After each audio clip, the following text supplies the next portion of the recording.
Monday and holiday, so gala na naman ang mag-asawa. Ganito din ba ang asawa nyo? Hinahawakan pa rin sa road yung kamay nyo o titi nyo na lang ang pinapawak sa kanila? Joke lang! So nandito na kami sa mall, pumunta kami sa Green Hills para maglakad-lakad at maglafang, maghanap ng kung ano ang masarap na makakainan. Syempre napunta kami sa Rico's Lechon. Sino ba naman hindi masasarapan dito, guys? Lalo na pag nakita mo itong tinatagtan mismo yung lechon sa harap mo. Naku, talaga parang ang sarap kumain na isang buong lechon, 'di ba? Oh, 'di ba may pakilo-kilo pa sila, guys. Kinikilo nila 'yan. Kaya yan, oh, tingnan mo naman yung isang buong lechon.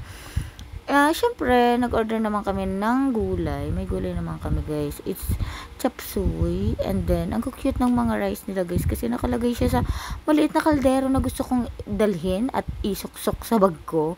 Kasi ang cute niya, guys. So cute. And then, nag-request ako sa asawa ko na i-order ako ng isang halo-halo. And happy tummy, happy wives na naman ako dahil nasunod naman ang gusto ko. Ayan. Treat yan sa akin, guys, ng asawa ko. Tingnan nyo. Dapat siya ang tinitreat ko dahil it's Father's Day pa din, 'di ba? Yan ang pogi kong asawa. Ayan, talaga masaya siya. Masaya ang asawa ko pag masaya ako. Kaya dapat lagi lang akong masaya. Ganun.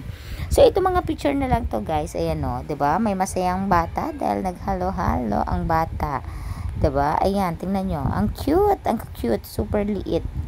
Parang pag tinignan mo mabibitin ka sa rice, pero no. Ayan, naubusan ng pera, kaya kaskas muna. And then buy ng mga backup phones para sa negosyo. So that's all. Yun lang naman ang lakad namin for today's ganap. Bye!